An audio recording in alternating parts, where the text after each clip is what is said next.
Teman-teman, apa kabar semuanya? Hari ini kami mencoba perbincangan dengan seperti podcast, tetapi kami melakukannya dengan seperti ini juga karena sebenarnya memang karena dadakan juga. Sebenarnya setiap hari menerima banyak surat, salah satunya surat yang dilihat, yang saya baca ini juga lebih membuat saya merasa terdesak, merasa sangat perlu. Utamanya adalah anak muda, bagaimana cara arah hidup mereka dan juga motivasi dia di dalam hidup. Hari ini yang hadir di sini ada Kunti, Jue-Zhen, dan Miao Qian老师lah. Dan kita akan membahas bersama. Nah, Kunti Laosu akan membaca dulu. Ini surat dari Xiaoqi. Xiaoqi mengatakan, "Halo Shifu, nama saya Xiaoqi. Tahun ini usia 24 tahun. Tahun ini bulan Agustus saya lulus kuliah, tapi sampai sekarang saya masih belum menemukan arah hidup dan jalan keluar saya. Saya tidak tahu suka apa, tidak tahu suka bekerja apa. Saya bahkan tidak tahu di mana nilai hidup saya. Melihat orang sebaya saya satu persatu menemukan jalan keluarnya, saya sangat kagum dan iri. Saya ingin mengikuti ujian perguruan tinggi selanjutnya, tapi tidak tahu mau lanjutan kemana. Dan saya juga tidak tahu pekerjaan apa yang bisa mengembangkan bakat saya. Saya merasa saya cukup pintar, tetapi saat ujian atau di dalam hal-hal yang penting tidak ada keberuntungan. Tetapi untuk hal-hal remeh, hal-hal kecil itu cukup beruntung, tapi untuk hal yang serius tidak begitu. Di tahun saat saya 12 tahun, Papa meninggal karena kecelakaan, kemudian saya tertekan besar dan menyerah pada diri sendiri. Ibu saya untuk menghidupi saya dan adik saya bekerja di luar kota, tidak ada banyak waktu menemani saya. Saat itu hidup saya terasa sangat gelap.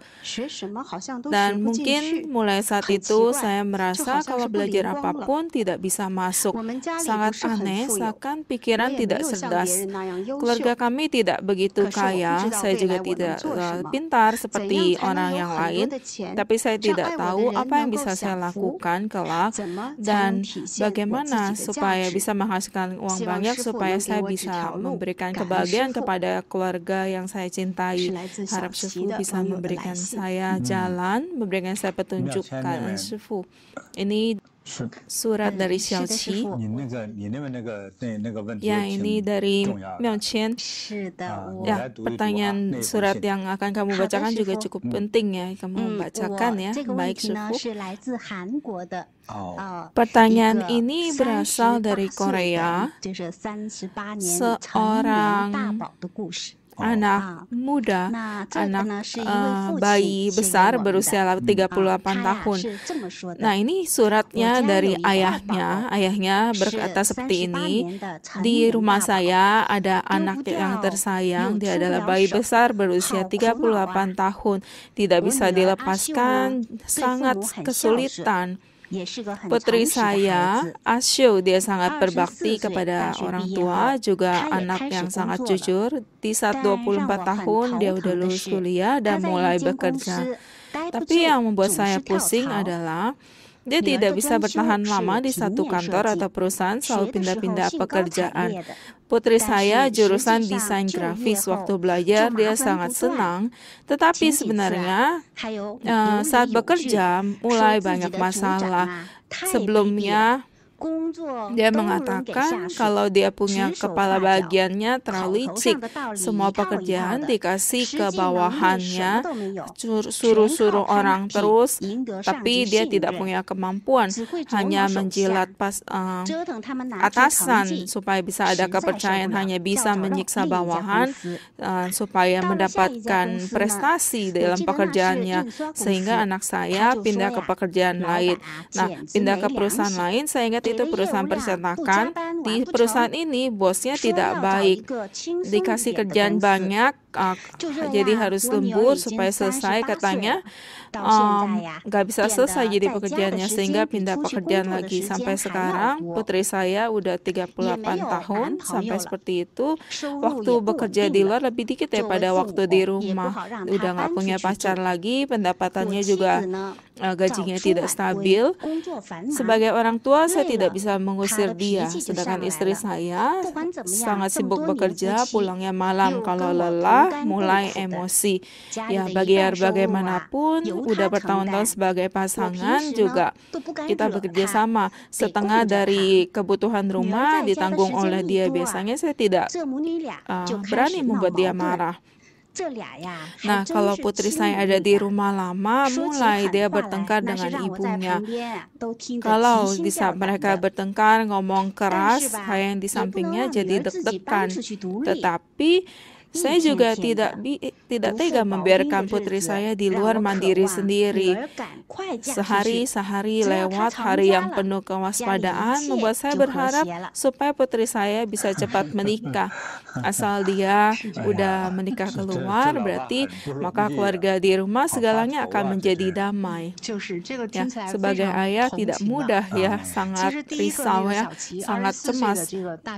Sebenarnya yang pertama Xiao Qi usia 24 tahun, dia baru lulus kuliah. Saya juga cukup simpati pada dia. Baru lulus kuliah, tidak tahu bagaimana arah hidupnya, tidak tahu apa yang cocok dilakukan. Terus bagaimana tujuan hidupnya, bagaimana nilai kehidupannya bisa ditunjukkan. Ya, sebenarnya dalam hati terasa sangat sulit.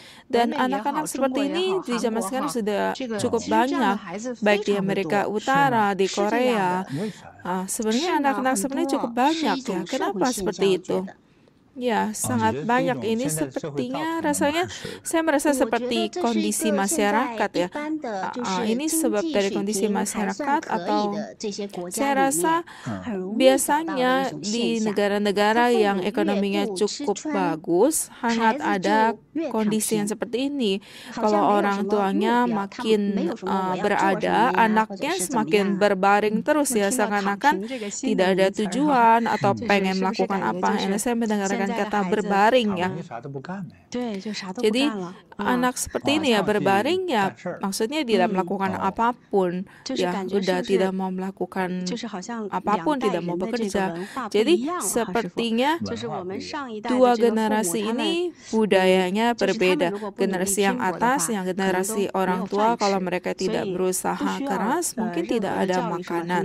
Jadi tidak perlu pendidikan bagaimana, mereka pasti akan berusaha supaya ada makanan, supaya anaknya bisa hidup lebih baik. Tetapi di generasi setelahnya, yang anak-anaknya seakan-akan kurang motivasi untuk bekerja. Karena mereka sejak lahir sudah ada makanan, seakan-akan tidak perlu cemas akan hal itu. Ya, merasa ini adalah masalah dasar ya. Chen bagaimana? Ya, tidak tahu ini masalah dasarnya seperti apa, tetapi hanya bisa dikatakan ini adalah kondisi masyarakat. Tadi yang dikatakan berbaring atau menyerah, itu cocok dengan kondisi Asyo. Dia usia 38 tahun, tinggal sama orang tuanya, juga tidak melakukan pekerjaannya dengan baik, lalu gajinya juga tidak stabil. Tetapi kondisi Xiao Qi yang 24 tahun berbeda. Dia bukan ingin berbaring, dia ingin terus melanjutkan sekolahnya, ujiannya, ingin keluarganya menikmati kebahagiaan, ingin menghasilkan uang, tapi dia tidak tahu apa yang bisa dia kerjakan untuk menunjukkan nilai pribadi dia. Saya rasa ini adalah pemikiran dan proses ya. Sebenarnya anak muda ada proses untuk ada penilaian seperti ini cukup bagus karena dia sedang mencari arah ya. Tapi di yang tahap saya mungkin ada teman-teman yang tidak kuliah ya. Nah, pertama dia memikirkan ini menghasilkan uang, kemudian setelah itu baru pikir apa makna kehidupan saya harus melakukan pekerjaan apa untuk menunjukkan nilai saya. Jadi di usia pertengahan baru bisa ditunjukkan ya. Nah, ini dua tipe yang perlu dianalisa sedikit demi sedikit. Saya melihat Xiao Qi yang anak muda, yang anak kuliah ya, saya rasa kondisi keluarganya juga tidak terlalu baik ya. Orang tuanya kan udah cerai. Orang tuanya, ayahnya itu meninggal waktu dia usia 12 tahun. Mamanya untuk menghidupi dia dengan adiknya, bekerja keluar kota. Jadi dia bukan keluarga yang kaya. Jadi bukan hidup dalam keluarga yang berada. Jadi keluarga yang sangat-sangat biasa, kondisi ekonominya biasa ini, dia tidak ada hak untuk berbaring ya. Dia tidak ingin berbaring, tetapi dia sedang mencari apa yang bisa dia lakukan. Dia tidak ketemu arah. Sedangkan Ashu tidak menemukan motivasi ya. Dia dua orang ini tipenya berbeda. Jadi saat memilih, pelajaran yang dia pilih cukup oke, tetapi dia berpikir apa yang ingin dia lakukan, hal apa yang dilakukan dalam hidupnya yang paling penting. Mungkin kita dari SD atau dari TK sampai SD sampai SMP, biasanya orang tua akan tanya, baik orang tua atau guru ditanya ya, udah besar mau jadi apa? Jadi ditanya impiannya waktu masih kecil. Ada yang ingin jadi ilmuwan, jadi bos besar, atau jadi guru, atau bahkan ada anak-anak kecil, wanita ngomong saya pengen jadi mama. Dan impian ini akan berubah sesuai dengan dia punya usia, kemudian kematangan sifatnya, kedewasannya juga akan berubah. Saya ingat sepupu saya waktu kecil pengen jadi crosstalk komedian, terus waktu usia 15 tahun dia ingin bekerja di bidang perumahan. Jadi tergantung perkembangannya di masyarakat saat itu, ini normal. Saya rasa Xiao Qi waktu kecil dia juga ada impian, dan tetapi sekarang dia sedang menghadapi pemilihan profesi atau menghadapi pilihan untuk apakah perlu ujian pascasarjana. Jadi apa mungkin karena pendidikan yang dia terima sehingga dia kehilangan pendidikan untuk memiliki impian? Apakah Shifu bisa bantu dia bagaimana sumber kesulitan dia ya? Kita kupas pelan-pelan ya. Shifu saya merasa seperti ini, meskipun dia mengatakan dia tidak sangat kaya tetapi juga tidak sangat miskin. Jadi kalau sesuai prinsipnya ya, dia saat bingung itu biasa SMP, dan sekarang dia udah kuliah, dia udah memilih jurusannya. Normalnya kalau kuliah dia akan memilih jurusan yang juga sesuai dengan profesinya nanti ya. Ini hal yang normal. Dan sekarang mencari pekerjaan juga tidak mudah. Kalau misalnya anak kuliah, kalau keluarganya tidak begitu kaya, maka dia akan berusaha mencari pekerjaan. Ya, pekerjaan apapun, gak harus pangkatnya tinggi ya, dari bawah juga boleh, jadi bertahap-bertahap naik. Tetapi dia kedengarannya masih sangat bingung. Dia udah mau lulus kuliah. Nah, Agustus ya, 3 bulan lagi udah lulus, dia seakan-akan di surat tidak tulis dia berusaha cari pekerjaan atau coba kirim-kirim CV ya, seakan-akan dia tidak terburu-buru untuk mencari pekerjaan. Jadi tidak tahu, saya rasa tidak hanya arah hidup tetapi juga kurang motivasi ya. Tapi dari surat yang dia tulis kepada Shifu, saya merasa dia cemas ya. Kalau dia nggak cemas, dia tidak akan tanya Shifu. Nah, dia ingin pertama pengen pilih profesi dan juga pilih ujian pascasarjana atau apa. Dia sedang bingung ya. Saya rasa seorang anak-anak ya sebelum lulus kuliah, misalnya dia masih polos ya, misalnya mau jadi guru, jadi polisi atau jadi tentara. Seharusnya setiap anak ada masa-masa yang lugu ya, yang polos. Misalnya sebelum dia masuk kuliah itu, pilihan jurusannya itu juga satu pilihan. Dia misalnya pikir pengen jadi guru.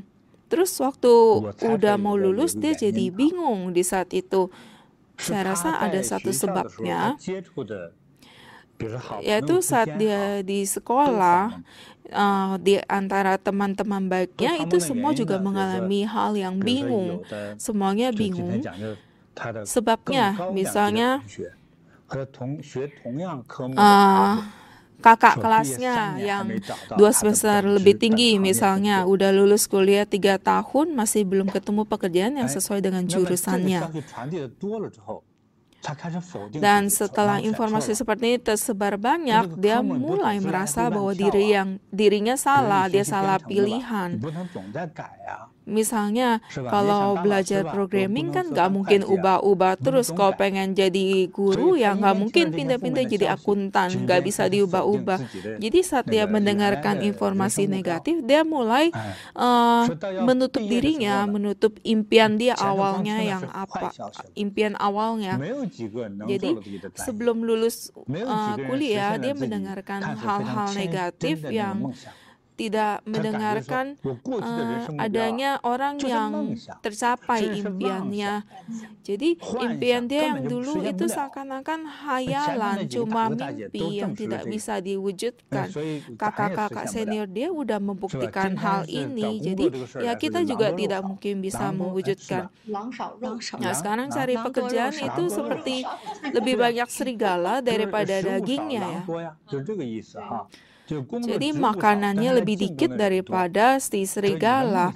Karena itu pekerjaan lebih dikit tapi pesaingnya banyak ya. Jadi seakan-akan ini mimpi atau hayalan tidak bisa diwujudkan. Saya rasa dalam 1-2 tahun ini dia yakin dengan pemikiran seperti ini.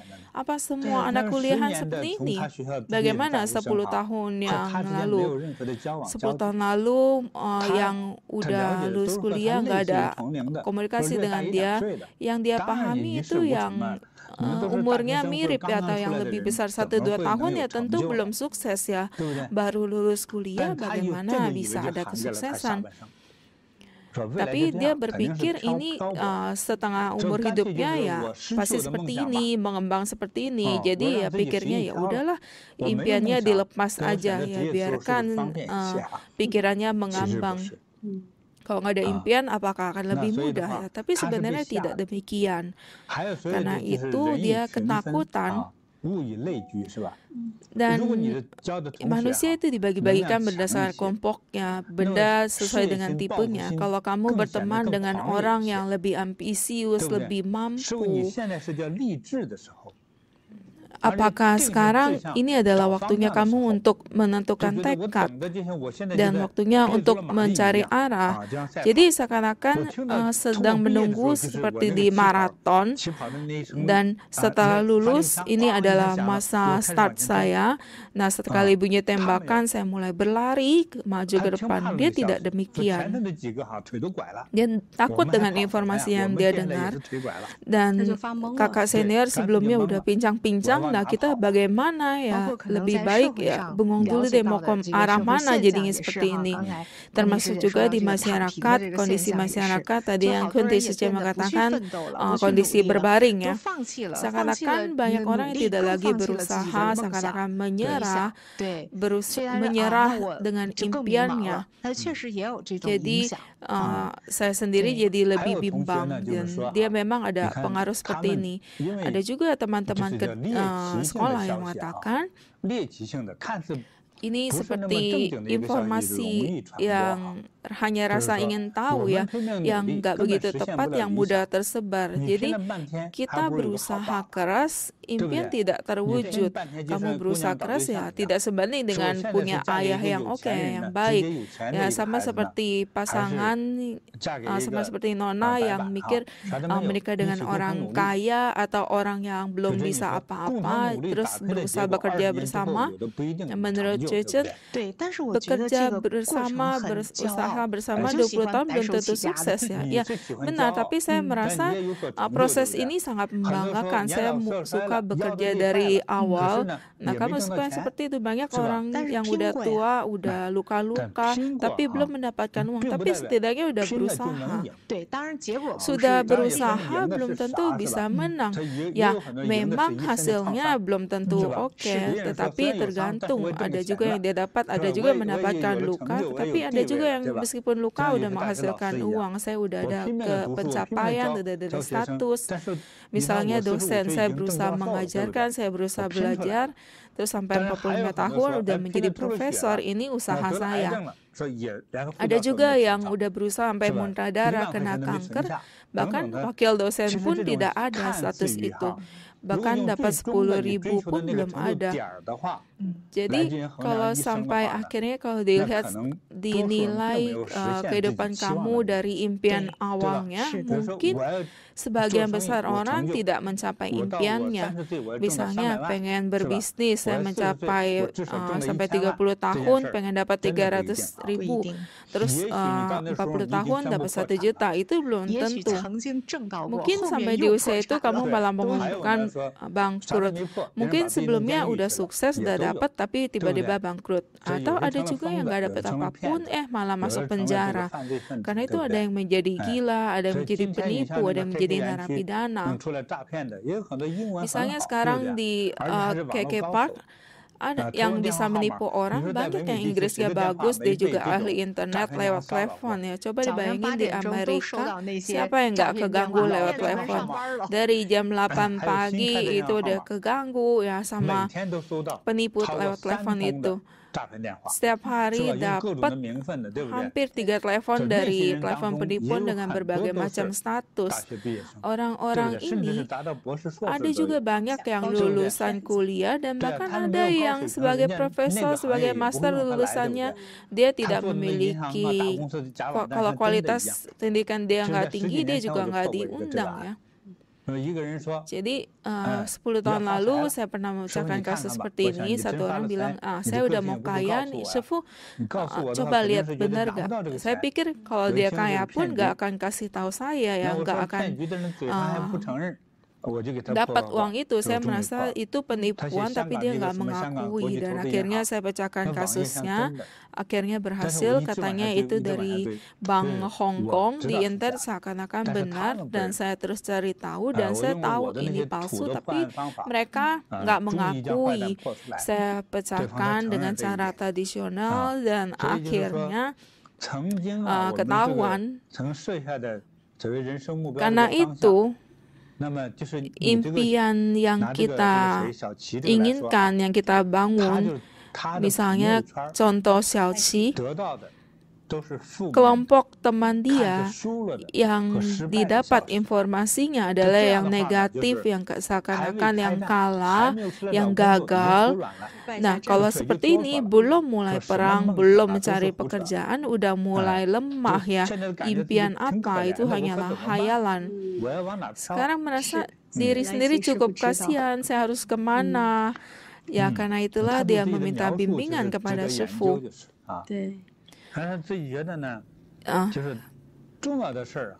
Dia merasa hal yang penting dia nggak begitu oke hasilnya, tetapi hal-hal yang tidak terlalu penting dia merasa sangat bagus ya. Kalau gitu dia bukan sangat bodoh ya, tapi dia ada kondisi lain.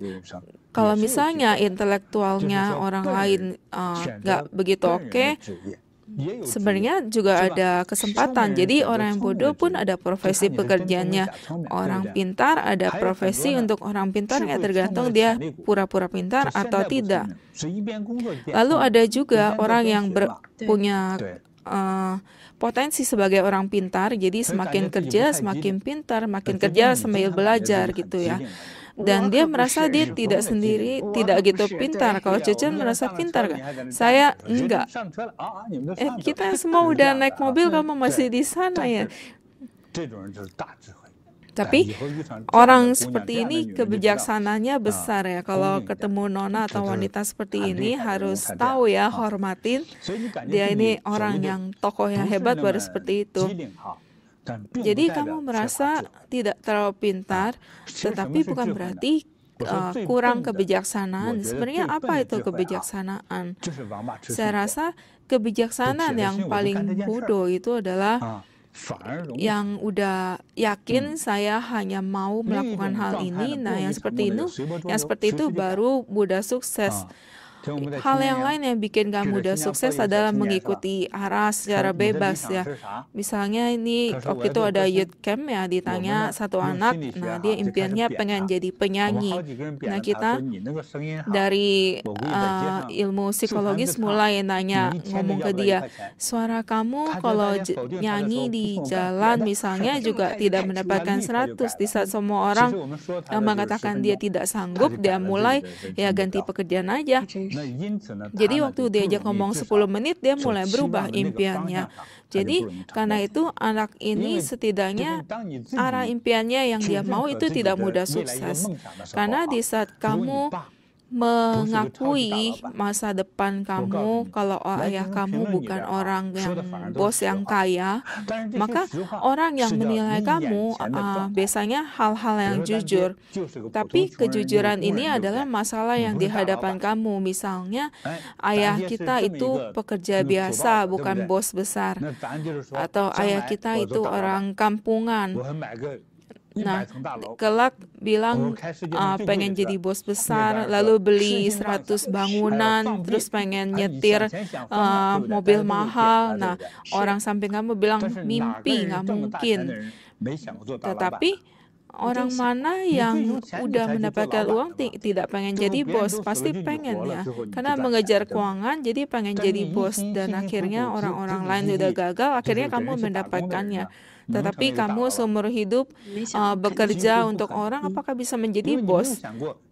Hampir tidak mungkin memikirkannya, karena kamu tidak memikirkan, juga tidak ada yang menyuruh kamu menjadi bos ya. Siapa yang mau kasih modal besar ke kamu sendiri? Hampir tidak mungkin. Ada juga paling cuma 1% ya, jadi ini tidak mungkin hal yang sering. Tapi sebagian besar orang kaya, dia udah menjadi bos, itu karena dia punya impiannya. Baik bos kecil atau bos yang besar, misalnya kalau buka dagang kaki lima. Nah, sebelum itu pernah ketemu anak muda, ditanya mau jadi apa, pengen jadi bos, jual online. Tapi hasilnya nggak begitu oke. Nah, tapi itu tetap bos ya. Saya rasa pasti bisa. Sebenarnya menjadi bos kecil tidak terlalu sulit ya. Misalnya buka stand kaki lima. Gak ada yang mimpin kamu, hanya kamu yang jadi pemimpinnya ya. Itu namanya bos ya. Baik buka stand, baik jual makanan atau barang lain, di saat pendapatan kamu bagus, sibuk, banyak pelanggan, maka kamu akan mulai membayar karyawan. Terus bayar karyawan masih sibuk, cari karyawan tambah lagi satu lagi, kalau nggak bisa tambah 10. Jadi menjadi bos juga tidak terlalu sulit. Ya tergantung apakah kamu bisa cukup menjalani kesulitan itu. Tetapi kelemahan menjadi bos adalah kamu perlu berinvestasi sendiri. Terus setelah berinvestasi, apakah modalnya akan kembali setelah 3 atau 5 tahun? Apakah bisa kembali? Itu yang menjadi masalah besarnya. Mungkin setelah berusaha 3 tahun sampai 10 tahun dan bahkan modal pun nggak kembali, tetapi karyawan kamu setiap bulan kan ambil gaji ya. Jadi orang yang bekerja nggak kaya raya, tetapi tiap bulannya bos kasih bayaran ya. Kecuali perusahaan besar seketika ada masalah keuangan, tetapi ditahan beberapa bulan, tapi akhirnya ditambah gajinya. Tetapi sebagian besar pekerja tidak ada risiko besar, karena serius kerja saja, terus bos kasih bonus atau kasih gaji. Jadi tidak ada risiko dalam memberikan modal atau berinvestasi atau risiko bangkrut. Dan ini tetap harus ada keyakinan yang tidak berubah, keyakinan yang pasti. Dengan begitu kalau dibahas dari energi, kamu baru bisa akan berusaha 100% untuk melakukannya. Kamu sangat suka pekerjaan ini, kamu berusaha keras, arah kamu juga benar, dan juga ada motivasi. Ya, yang Shifu katakan ini sangat bagus. Xiaoqi sekarang dia ada kesulitan, Shifu. Dia tidak tahu apa yang dia suka. Dia tidak menemukan apa yang dia sukai. Dia saat kuliah kan dia pilih jurusan saat itu, impiannya jurusan saat itu apakah itu takdir? Belum tentu takdir, karena saya belum ketemu dia, tidak tahu takdir dia itu apa. Karena dia udah lagi kuliah, udah mau lulus saat pilih jurusan, apakah itu hanya kebetulan? Apakah karena orang nggak pilih jadi kamu pilih? Tidak seperti membeli barang murah di jalan ya, beli lobak atau beli sawi, asal ambil. Di saat memilih jurusan sekolah, jurusan kuliah, memilih yang kamu bisa dan yang kamu suka. Nah, setidaknya seperti itu baru bisa sanggup belajar terus ya. Banyak orang mungkin saat memilih jurusan, dia menyadari dia juga ternyata nggak terlalu suka atau bagaimana. Tetapi banyak yang benar-benar suka, banyak anak muda yang minta penunjuk sepuh.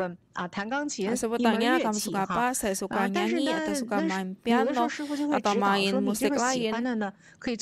Terkadang sepuh kasih bimbingan, kamu suka ini bisa menjadi hobi, tetapi profesi untuk menghidupi kamu harus sesuai dengan kenyataan. Misalnya ada anak muda, dia cocok menjadi IT atau cocok penelitian atau ilmuwan, ada wanita yang cocok untuk manajemen. Jadi banyak anak yang mendengarkan saran sepuh sekarang setelah lulus sudah cukup baik. Jadi terkadang pengen ngomong ke anak-anak bukan berarti kamu suka apa baru dilakukan. Itu belum tentu bisa menjadi arah dan nilai hidup kamu.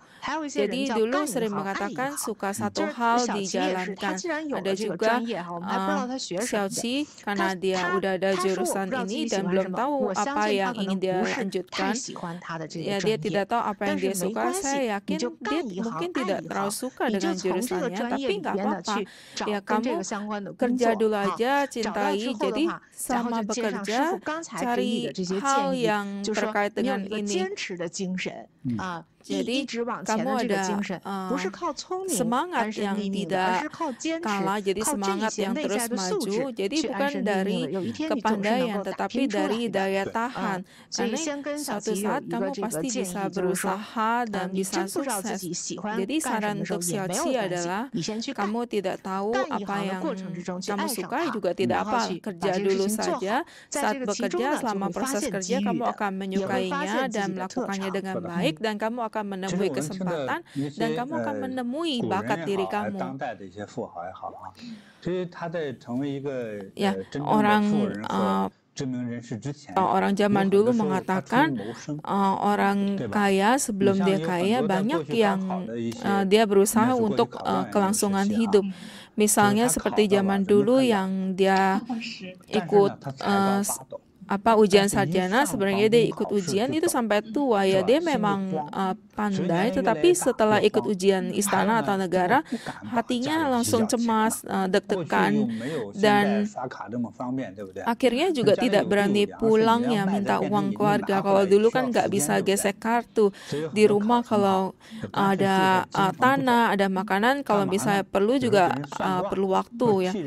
Jadi kalau nggak lulus ya tetap berada di kota, misalnya tulis surat atau surat pengaduan atau bagaimana atau ramal. Jadi dia melakukan ini, bikinin surat pengaduan itu untuk kelangsungan hidup. Dia bukan ingin kaya, karena tujuannya ini itu lebih tinggi ya. Jadi dia melakukan seperti ini, dia bantu orang tulis surat pengaduan itu untuk menghasilkan uang ya. Tapi kan tetap harus dengan hati ya, mengerjakannya dibuat dengan bagus supaya dia punya pengadilannya lulus dan orang itu baru bisa berterima kasih kepada kamu. Jadi karena memerlukan sehingga bekerja dulu dan cinta pekerjaan itu. Ya, seperti seusia Xiaoqi setelah lulus 23, 24 tahun, kalau kamu tidak memilih arah, sekali ditunda 1 tahun. Nah, sekarang waktu berlalu sangat cepat. Kalau udah sampai lewat 1 tahun, 24, 25, usia makin tinggi, masih belum ada pendapatan. Ibu kamu merawat kamu nggak mudah ya, dia juga bukan orang kaya. Nah, di saat ini kamu harus balas budi kepada ibu kamu ya, karena ayah kamu meninggalnya cepat. Seorang janda, meskipun kelak udah menikah kembali, sebenarnya dia juga sangat susah payah. Nah, kamu juga seharusnya berbakti membalas budi ibu kamu. Di saat ini, Kamu tidak ada waktu untuk bingung. Jadi kamu kalau tidak tahu apa yang bisa dilakukan, saya beritahu satu cara, ada metode pengurangan. Nah, lewat internet, semua profesi yang mungkin kamu lakukan, kamu tulis, misalnya komputer, akuntan, atau satpam, atau penjahit, kamu tulis semua, jadi dikurangin. Ada nggak 1-2 yang kira-kira kamu tertarik? Dan kamu harus ada tertarik terhadap 1 atau 2 profesi, karena kalau tidak kehidupan kamu akan seperti kondisi sakit. Kalau tidak tertarik dengan apapun, penyebabnya apa? Apa karena ketakutan? Itu namanya tidak tanggung jawab dengan diri sendiri. Jangan pikir dulu impian mulia atau suka tidak suka dengan pekerjaan. Jadi demi melangsungkan hidup, kamu harus lihat apa yang bisa kamu lakukan. Dengan kepandaian kamu, saya rasa dia lebih ke tipe seni liberal ya. Misalnya, kalau kamu bisa menjadi pengacara atau tidak bisa menjadi pengacara, mungkin jadi sekretaris pengacara, ya itu juga perlu kemampuan yang tinggi juga ya. Jadi kalau jadi pengacara itu tergantung kamu belajarnya apa. Jadi sebenarnya banyak hal yang bisa dilakukan, tetapi ada tidaknya tanggung jawab kamu terhadap diri sendiri dan mama kamu. Lalu kamu katakan sekarang kamu udah punya pacar. Kalau kamu hanya seorang anak muda yang menunjukkan kecantikan karena masih muda, tapi kamu hanya seperti vas bunga, terus nggak ada pekerjaan, 3 tahun kemudian akan bagaimana? Kamu hanya akan menjadi ibu rumah tangga, tidak berani bekerja, tidak berani ketemu orang asing, tidak tahu bagaimana berbicara. Nah, kamu pun akan kehilangan pacar kamu atau yang akan jadi suami kamu. Karena dia melihat 3 tahun kemudian ternyata kamu adalah orang yang bodoh. Jadi hanya seperti vas bunga saja, isinya kosong, tidak ada apa-apa. Kecantikan kamu seketika kecantikan ya, vas ini lebih baik baju yang bagus ya. Jadi sekarang kan zamannya kualitas yang bagus ya. Jadi dia akan melepaskan, si pria akan melepaskan wanita yang tidak bisa bekerja. Jadi supaya ada karismanya, kamu juga harus memilih, lihat apa yang bisa kamu kerjakan. Ya, saat dulu ayah saya seringkali mengajarkan, dia akan cari saya beberapa pekerjaan yang memang tidak saya lakukan. Dia mengatakan, kalau kamu memiliki impian yang lebih tinggi, tapi di saat ini kan belum bisa tercipta. Jadi sama seperti nggak ada kuda, maka tunggangi.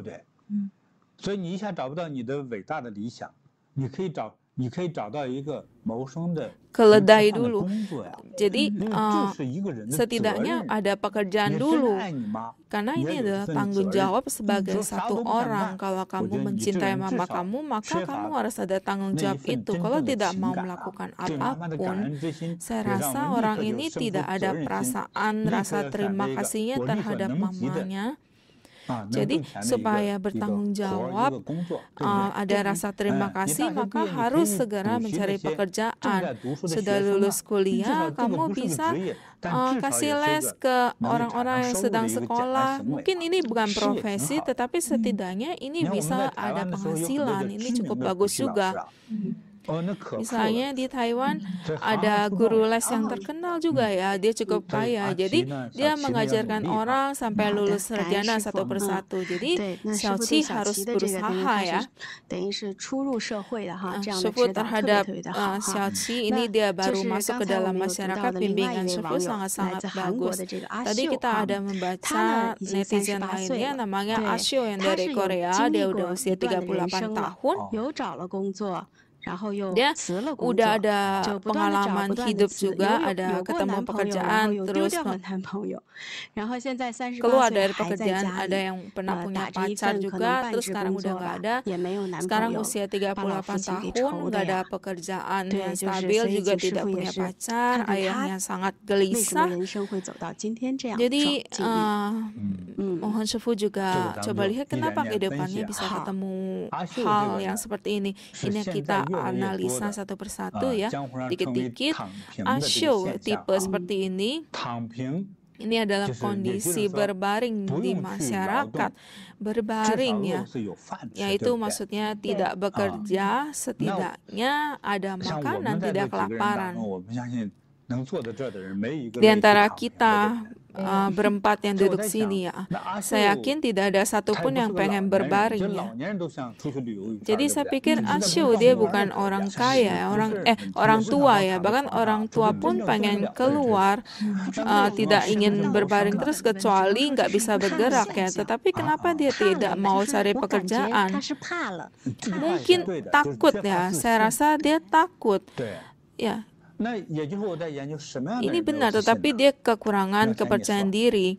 Dan saya analisa orang seperti apa yang tidak percaya diri. Coba Mei-Chen katakan, mungkin kemampuannya tidak sebanding dengan orang lain, terus kepribadiannya, mungkin dia agak depresi atau tidak percaya diri. Di saat seperti ini, tidak peduli saat menghadapi orang atau di masyarakat, dia seperti mundur, tidak berani begitu maju untuk menghadapi. Jadi tidak percaya diri itu karena kurangnya kemampuan. Tetapi berbaring di rumah, orang yang berbaring di rumah, apalagi anak muda, dia juga bukan cacat fisik, juga tidak ada penyakit di badannya. Sebenarnya dia sangat tidak percaya diri. Nah, tidak percaya diri, tapi sebenarnya dia ada pekerjaan ya sebelumnya. Di dalam suratnya dia mengatakan, dia ngomongin bosnya ya. Sebenarnya papanya ngomong waktu dia lulus tahun usia 24, dia mulai bekerja sesuai dengan jurusannya, desain grafis, dia kerjanya cukup senang. Tetapi setelahnya, selama proses kerja, dia ngomongin ketua bagiannya terlalu licik. Jadi licik, semua pekerjaan kasih bawahan, dia sendiri nggak kerja. Jadi cuma menjilat atasan dan lain-lain. Jadi dia nggak tahan dengan sikap ketuanya, jadi dia ganti pekerjaan ke perusahaan lain. Nah, di perusahaan yang baru, bosnya jahat katanya, selalu lembur, terus pekerjaan dikasih banyak, setiap hari lembur. Dan dia pengen cari pekerjaan yang lebih relax, jadi ganti-ganti pekerjaan sampai usia 38 tahun. Nah, sampai sekarang udah nggak ada pekerjaan ya, pekerjaannya nggak stabil, berbaring, menghabiskan uang orang tua. Jadi tadi dikatakan kenapa dia berbaring. Nah, Mei-Chen mengatakan dia takut. Takut ini sebenarnya saat baru keluar dari sekolahnya, waktu bekerja di tahap awal dia mengalami kegagalan. Tetapi kegagalan ini hanyalah perasaan pikiran pribadi ya. Dia merasa atasnya seperti ini salah, maka saya akan menghindari. Dia merasa atasannya licik. Nah, tapi atasannya ngomong apa ke diri dia? Jadi dia ngomong dia pintar ya. Banyak profesi-profesi lainnya di dalam bekerja.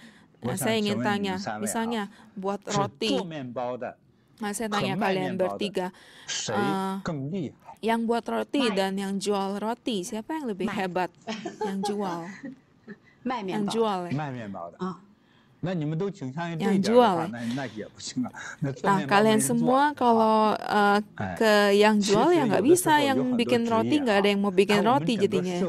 Sebenarnya ada banyak profesi di masyarakat kita ini, hampir semuanya kita tidak bisa memikirkannya dengan pikiran yang rasional seperti helai-helai rambut. Setiap bagian mengandung orang yang berbeda, profesi yang berbeda, yang saling terkait di masyarakat ini, yang menanggung kaitan-kaitan pentingnya masing-masing, yang ada keperluan yang saling terkait satu sama lain. Sama seperti mesin mobil.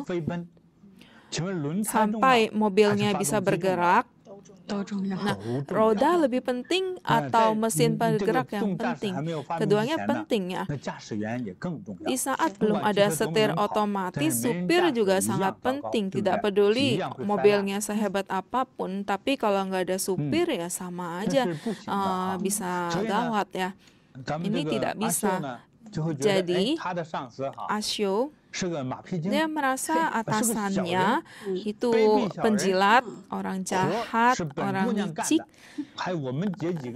Pekerjaan saya yang kerjaan, terus kita semua yang kerjain, tapi kamu nggak tahu malu, licik. Ke bos gede bilang hasilnya cukup bagus, terus akhirnya bonus kamu yang dapat, kamu naik pangkat, kita gimana? Ya, kita ini hanya orang bodoh dianggapnya. Gaji, status, kamu yang ambil. Nah, saya beritahukan jangan terlalu berlebihan memarahi atasan kamu. Kalau tidak ada atasan kamu, mungkin kamu beberapa orang nggak ada pekerjaan ini. Di dalam rantai-rantai masyarakat, ada beberapa orang, cara dia menghasilkan uang adalah dengan mengandalkan otak. Ada yang mengandalkan mulut, ada yang mengandalkan kecantikan, ada yang mengandalkan kreativitas, kemampuannya. Jadi di dalam profesi besar di masyarakat, misalnya perusahaan McDonald, ya semua tahu McDonald, kita pernah lihat di pesawat bandara, ya bagaimana di pesawat melihat perkembangan McDonald lewat TV, bagaimana tahap-tahapnya film itu The Founder. Awalnya dia buat hamburger, kasih minuman, itu dijadikan satu set. Di Amerika dulu nggak ada yang seperti ini. Ya, orang yang pengen buat juga buatnya nggak sebagus dia. Nah, yang menciptakannya ini kakak beradik, cukup pintar, seorang koki. Nah, mereka terpikirkan cara gabungin makanannya, ya. Terus ditambah lagi dulu akan ada jual cola, jual es krim. Jadi ditambah-tambah ya per setnya. Misalnya kentang goreng, roti, kemudian pembuatan cara cepat fast food, dan ini mereka berdua yang menciptakannya. Tetapi kakak beradik ini satu orang satu toko, jadi total cuma 2 toko. Kalau misalnya terus seperti ini, maka seluruh dunia tidak akan tahu adanya McDonald. Nah, manajemen restoran itu paling rumit. Yang pertama masalah kebersihan. Di seluruh dunia, untuk toko-toko yang menjual, ya kalau misalnya ini normal penjualannya, yang paling ditakuti, takut api, takut nggak bersih, terus takut kebakaran, terus takut orang yang bekerja ada sakit lever. Jadi membuka restoran nggak mudah, tapi McDonald bisa tersebar ke seluruh dunia. Hampir semua negara ada, ya kecuali Korea Utara. Nah, tapi negara lain ada. Itu tidaklah mudah. Tetapi yang membuat adanya hal ini, terima kasih dengan satu orang.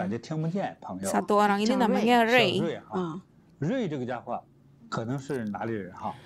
Nah, Ray ini orang mana, ya? Dia sangat pintar.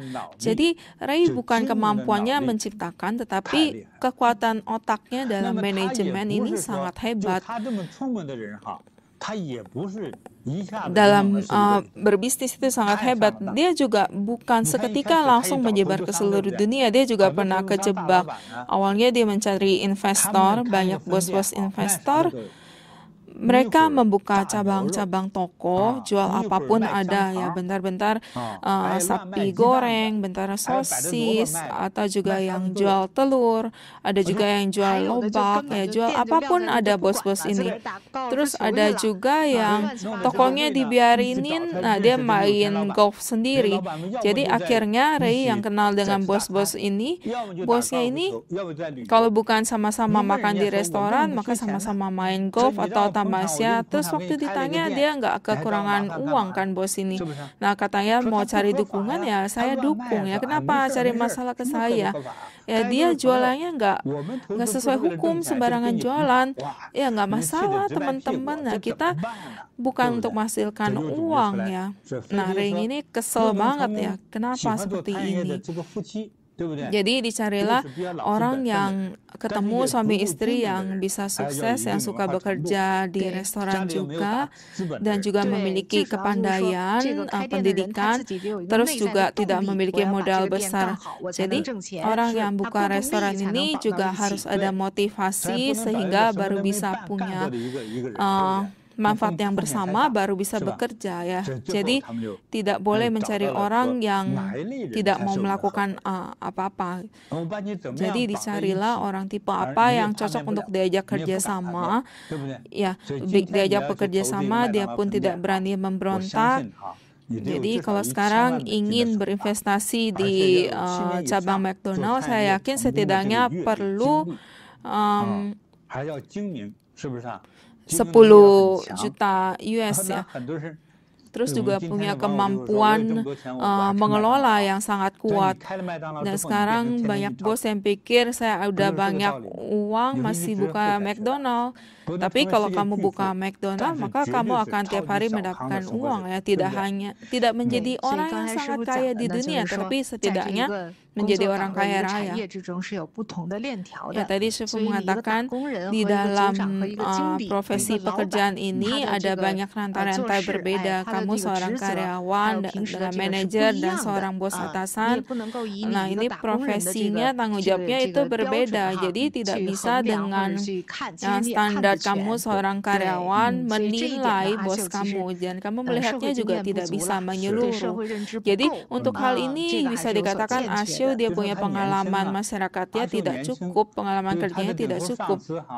Nah, Asio masih muda ya, jadi dia punya atasannya itu hanya ngomong-ngomong, ya seakan-akan dia sudah mendapatkan pujian dari bos besar atau mendapatkan hadiah dari bos besar, dan dia merasa yang bekerja dia, dan dia merasa ketuanya ini licik. Tapi saya rasa ini bukan licik ya, tapi ini salah satu rantai pekerjaan, salah satu tahapnya. Saya rasa bos atau ketuanya ini punya kemampuan yang lebih tinggi dari dia. Jadi sebenarnya itu harus kamu pelajari. Kamu belum melihat bagaimana bos kamu bisa mendapatkan proyek kerja. Jadi asal proyek kerjanya ada, kamu baru bisa bekerja kan. Jadi jangan lihat orang makannya enak, minumnya enak, terus cuma ngomong-ngomong udah dapat hasil pekerjaannya. Di masa perang, musim semi dan musim gugur, ada seorang hebat, orang ahli di dinasti Chu, negara Chu. Jadi dia dibilang dia mencuri, terus dia dipukul, terus setelah dia pulang rumah, istrinya sangat nggak tega. Nah, orang ini namanya Zhang Yi. Guru dari Zhang Yi, Gui Guzi. Nah, Zhang Yi ini setelah pulang sangat nggak tega. Istrinya ini sangat mengagumi kepandaiannya, dan dipikirnya keluar baru bisa mengembangkan kepandaiannya. Dan akhirnya dia malah dituduh mencuri dan hampir dipukul, hampir mati. Nah, istrinya menangis terseduh-seduh ya. Ya, kenapa sampai seperti ini? Untuk apa seperti ini? Kalau kamu terus mengejar impian kamu, nah kita gimana bisa makan, bisa hidup? Nah, suaminya ini Zhang Yi menjawab, saya bekerja tidak membutuhkan tubuh saya. Kalau nggak butuh tubuh, perlu apa? Coba lihat, lidah saya ada nggak? Ada. Asal ada lidah, maka kita bisa mensukseskan usaha atau bisnis kita. Jadi hanya bergantung pada bicara. Ya, dalam sejarah memang akhirnya Zhang Yi kan ada beberapa negara, beberapa negara mendengarkan siasat dari dia, dan akhirnya namanya tersebar, namanya terkenal. Dan akhirnya di negara saat itu sampai negara Qin, dia menjadi orang dengan status seperti jenderal, perdana menteri, jadi statusnya di bawah kaisar. Jadi asal ada kepandaiannya, cukup dengan ngomong saja, dan dia ngomong yang bergantung pada otaknya. Tetapi orang yang kepandaian otaknya kurang, dia bergantung pada tangannya. Kalau keterampilan saja tidak ada, maka membutuhkan tenaga. Misalnya petani biasa dia membutuhkan tenaga. Atau misalnya buruh bangunan, kalau misalnya tidak bisa pasang batu bata, tidak bisa jadi tukang kayu, maka yang pindah-pindah barang ya. Memang lebih lelah ya. Ya misalnya kalau yang orang yang ahli gajinya tinggi, kamu udah susah payah gajinya nggak sebanding dia. Jadi belum tentu kalau kamu bekerja lebih banyak, hasilnya lebih banyak gajinya. Jadi makan mengandalkan apa itu ada banyak caranya ya. Jadi Asio saya yakin dia tidak paham ini, benar tidak? Ya hari ini mendengarkan hal ini, netizen benar-benar memerlukan pemahaman terhadap masyarakat tentang ini ya. Jadi jangan menggunakan pandangan yang sempit sehingga menyerah terhadap impian sendiri. Asio dikatakan sampai di sini sebenarnya di awal pekerjaan dia mendapatkan kegagalan. Sebenarnya tadi Shefu Nasiti Xiaoqi juga sangat penting ya mengatakan harus bertahan. Kamu seorang desainer di awal mulai tahap bekerja bekerja di bawah orang lain, maka harus bertahan membuat prestasi satu demi satu, baru bisa dinaikkan pangkatnya, baru bisa mungkin mewujudkan impian. Belum pasti, memang ada kemungkinan, tapi kamu menyerah pekerjaan ini, menyerah dengan tingkatan pekerjaan, maka kamu jadinya tidak ada kesempatan sama sekali. Karena itu sekarang sampai usia 38 tahun masih tinggal bersama orang tua. Jadi menginginkan kenyamanan sesaat, ada makanan, disayangi orang tua. Jadi nggak mau kesal, tetapi karena kenyamanan sesaat malah menjadi penyesalan seumur hidup. Kalau Asio hari ini mendengarkan hal ini, mungkin inspirasi kepada dia sangat besar. Tapi saya rasa orang tua Asio juga perlu belajar hal ini. Misal itu orang tuanya mengatakan dia dari bayi kecil menjadi bayi dewasa. Bayi dewasa saat dia mengatakan hal seperti ini, saya yakin sangat sedih ya. Kita sebagai orang tua sangat mengharapkan, tidak mengharapkan, jangan ngomong dulu menjadi sukses bagaimana, tapi berharap supaya anaknya bisa mandiri sendiri. Tetapi Asio sampai sekarang mungkin di awalnya dia saat menemui tantangan di dalam pekerjaannya, kalau orang tuanya mendukung dia, jangan biarkan dia menyerah begitu mudah, jangan membiarkan rumah ini menjadi begitu hangat. Setiap saat kalau ada kesulitan sembunyi di rumah, mungkin sekarang kondisinya akan berbeda ya, Shefu.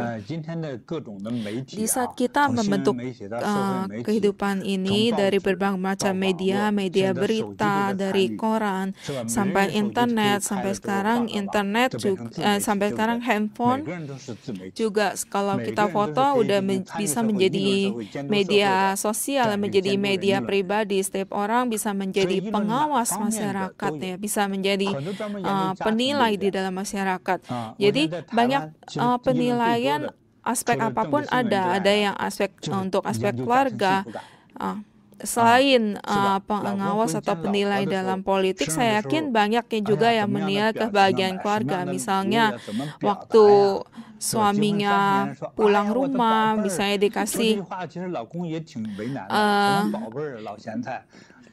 istrinya pulang rumah, pulang kerja dikasih hadiah apa, bunga apa, bilang sayangku. Ya sebenarnya udah nikah 30 tahun ngomong seperti itu mungkin nggak tahan ya. Atau misalnya beli 99 kuntum bunga mawar ya, seakan-akan setelah hari ini nggak ada hari esok sebenarnya. Tapi ini juga tidak ada kebaikannya ya, seperti ini. Ada juga yang meneliti hubungan orang tua dan anak. Kalau putrinya ini mengalami kegagalan di luar atau putus cinta, takut dia menyerah dalam hidup, kemudian orang tuanya marahin, terus orang-orang menilai dia, kok anaknya udah nggak ada pekerjaan masih dimarahin, kamu masih orang tua atau ayah atau ibu. Jadi mulai ada penilaian terhadap moral orang tua ya. Tapi saya yakin setiap orang tua menyayangi anaknya ya. Jadi orang tua punya kesulitannya sendiri juga.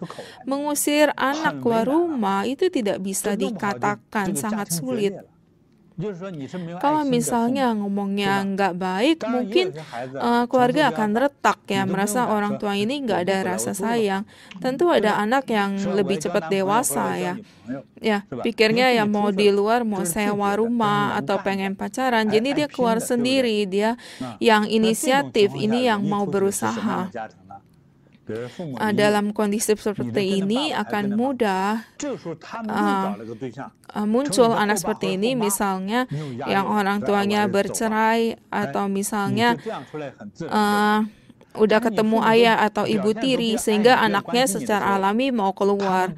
Tetapi kalau orang tuanya sangat menyayangi anaknya, mereka hampir nggak ada hati ya untuk mengusir kamu.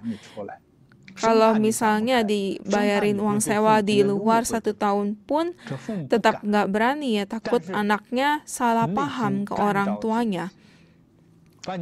Tetapi dalam hatinya dia cemas terhadap anaknya. Anaknya ini dari bayi kecil sampai bayi jadi besar sampai menjadi tua. Jadi rasanya kelemahan hati orang tua membuat anaknya menjadi lumpuh ya. Jadi sama seperti saya teringat katak yang dimasak di air hangat.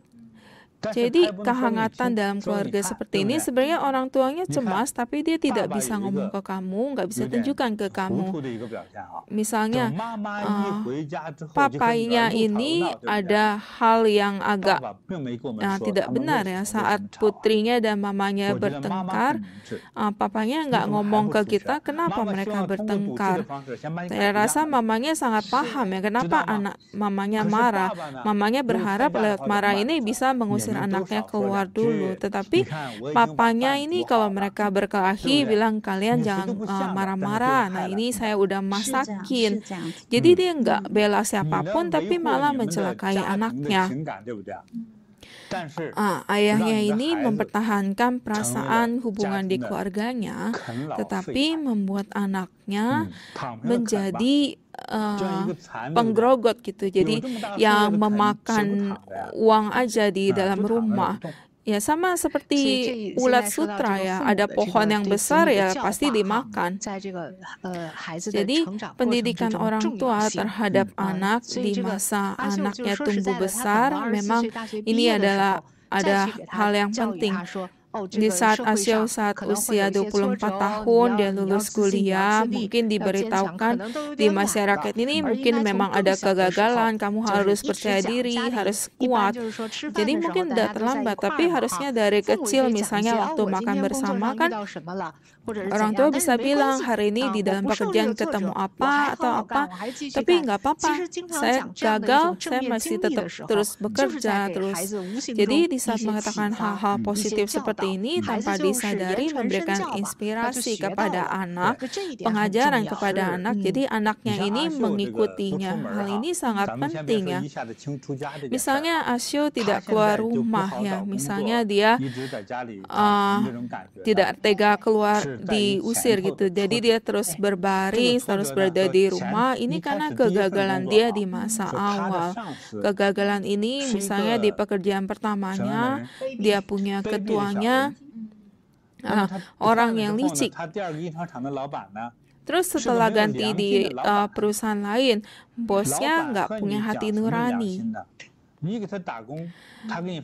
Bagaimana bos bisa ngomong hati nurani ya? Kamu kerja sama dia, dibayar, itu udah selesai, adil. Di antara kalian tidak ada perasaan apapun. Rasanya usia 38 memang udah dewasa, tetapi dia punya pikirannya belum dewasa. Dia tidak ada kesadaran masyarakat seharusnya bagaimana, terus posisi seperti ini harus melakukan apa. Jadi jangan berharap bos bisa seperti ayah. Bos itu yang kasih kamu uang, tapi kamu harus bekerja. Kalau kamu tidak suka dengan bos, kamu bisa keluar dari pekerjaan, tapi setelah keluar dari pekerjaan, tapi bos yang bagus nggak mempekerjakan kamu ya. Mungkin sungkan ngomong, maaf, saya tidak bisa mempekerjakan kamu. Tapi kalau kamu pilih-pilih, maka bos mana yang adalah bos kamu ya? Tidak ada. Bos itu tidak dibentuk untuk kamu. Sesaat ngomongnya sungkan mungkin oke, tetapi di balik itu tidak bisa. Kita tahu di China ada orang terkenal, dia seorang bos besar ya. Dia mengatakan dia sendiri hanya merekrut satu orang. Nah, waktu merekrut orang ini, waktu itu dia seorang nona yang lincah, energik, dia pandai bicara. Nah, perusahaan ini 300-an orang, karena dia ini direkrut sendiri oleh bos ini. Dia bilang mau kerja di perusahaan dia. Nah, bosnya pikir karena suka ya datang aja. Jadi bosnya ini sangat jaga dia. Hampir perusahaan ini di setiap bagiannya dibiarkan dia bekerja di sana. Karena bos ini orang tua yang bagus, dia merasa nona ini cukup oke ya, karena masih muda, belum paham, jadi pindah-pindah di setiap departemennya. Setiap kali tiap satu bulan bilang orang ini nggak oke, orang ini jahat, atau orang ini kenapa. Jadi tidak ada orang yang baik di mata dia, dan akhirnya bos ini margama, bos ma bilang, nona, kamu saya rekrut tapi saya terpaksa mengeluarkan kamu karena kamu terlalu kekanak-kanakan. Bukan semua orang gak baik, tetapi kamu datang bekerja. Pertama, kamu harus belajar untuk menurut. Kedua, belajar bekerja sama. Ketiga, belajar berterima kasih. Kalau kamu ada rasa terima kasih kepada saya, maka kamu gak akan terus berkelahi ke orang-orang, cari masalah. Kalau kamu ada keinginan untuk kerjasama, bekerja sama di dalam dari mulai kerja atau pernikahan atau masyarakat. Kalau orang yang bisa bekerja sama dengan kamu itu adalah orang yang IQ-nya rendah. Kalau misalnya orang yang bisa bekerja sama dengan orang yang bertolak belakang dengan kamu, itu adalah dia orang yang suci. Orang yang bisa bekerja dengan musuhnya itu adalah orang suci. Jadi bahkan teman kerja kamu atau guru kamu bukan dibentuk sesuai dengan keinginan kamu. Terkadang guru yang baik atau murid yang baik itu diciptakan untuk kamu, tapi dia akan melawan kamu, sama seperti pisau yang dia tidak akan pengurus pisau yang dia tidak akan menuruti jalan yang lurus terus. Jadi dia berlawanan supaya kamu bisa dilatih hingga menjadi tajam. Jadi sama seperti guru sekolah swasta dulu ya. Jadi anak-anaknya kalau belajar dipukul ya sampai tangannya bengkak, ya memang kita tidak menyarankan dipukul. Tetapi guru yang keras, dia menghasilkan murid yang hebat ya.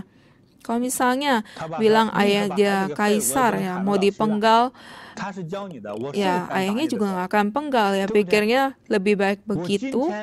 Nah, karena dia gurunya ya, lebih baik saya membayar dia untuk mengajar kamu.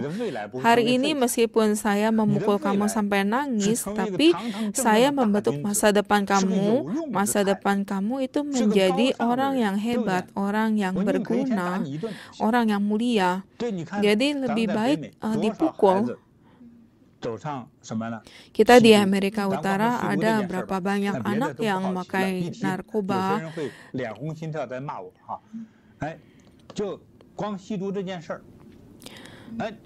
Hanya masalah memakai narkoba saja.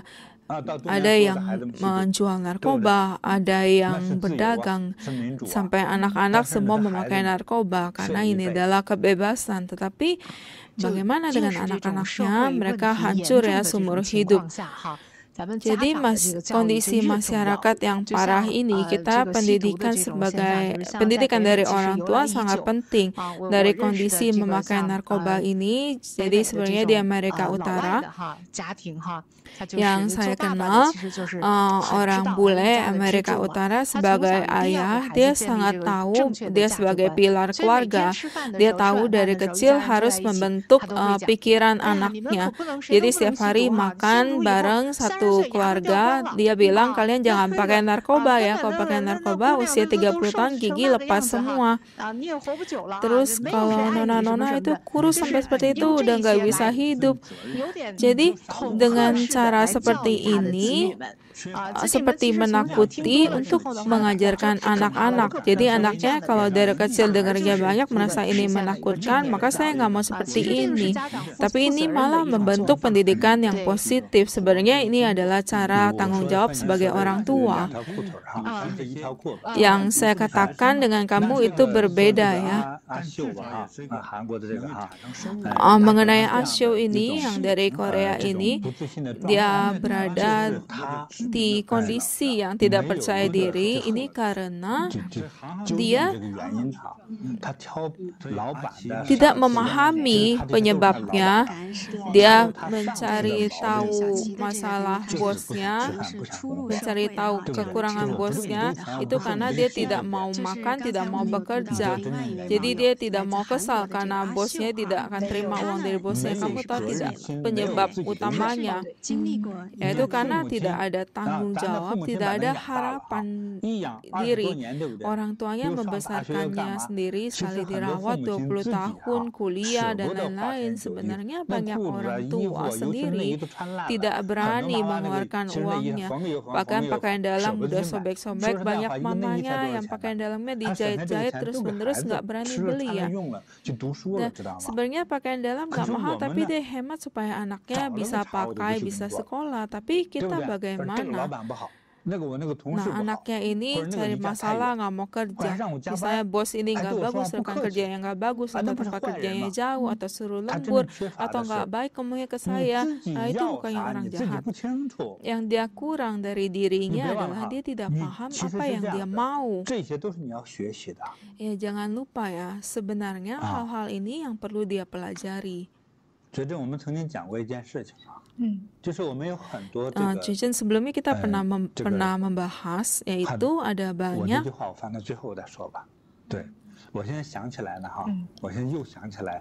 Saya sekarang teringat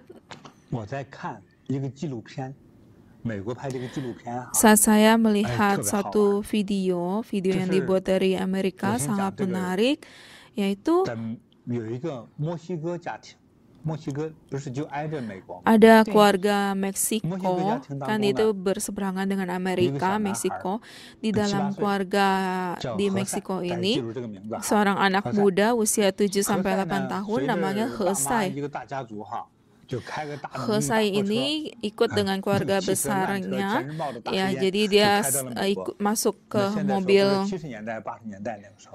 petani yang besar, ya, kira-kira itu di tahun 70-80 dia imigrasi ke Amerika, mereka kan petani, jadi banyak tanah, gak ada yang tanam. Jadi mereka pun berimigrasi ke Amerika untuk menjadi petani.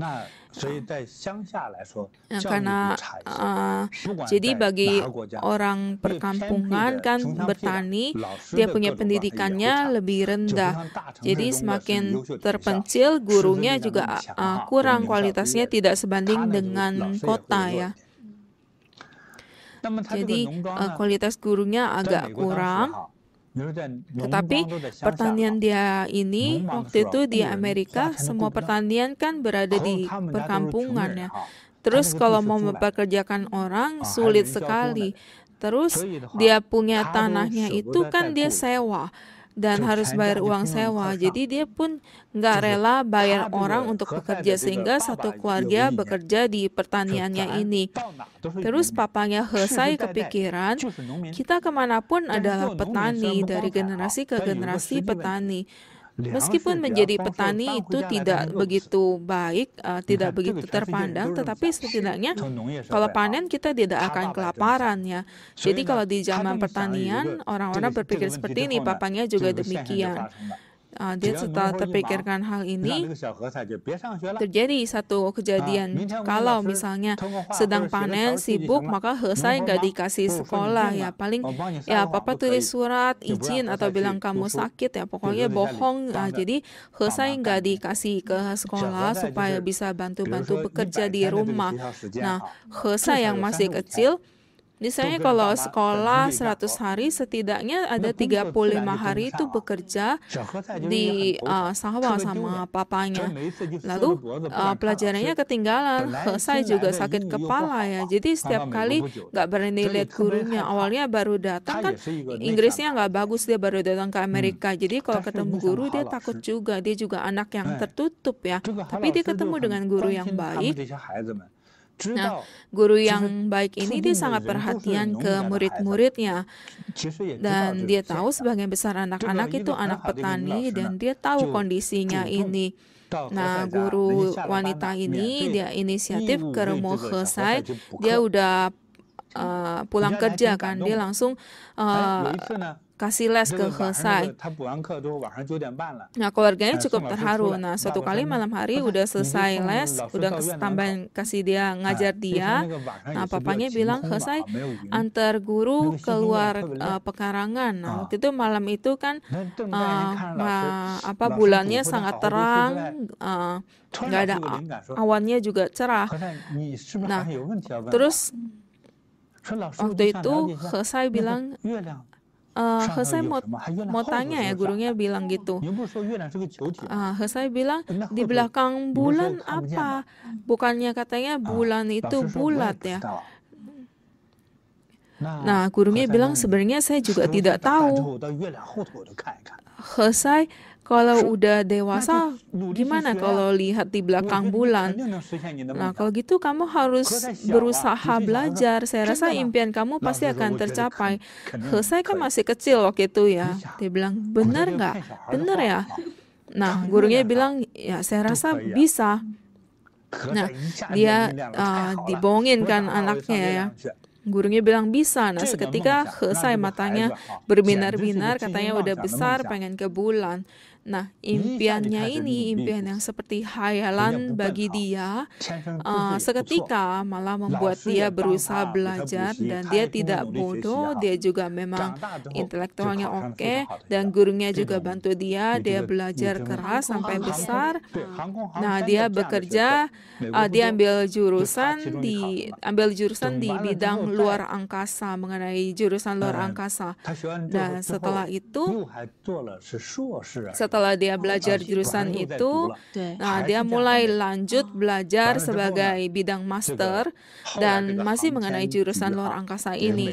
Dan akhirnya dia bekerja di badan antariksa di Amerika, di NASA. Dia diterima di tempat ini.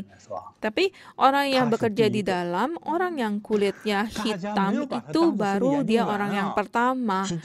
Nah, orang-orang nggak beranggapan dia adalah seorang ilmuwan ya. Dipikirnya dia datang bersih-bersih, disuruh bersin di sana, bersin di situ. Jadi ya dipikirnya seperti itu.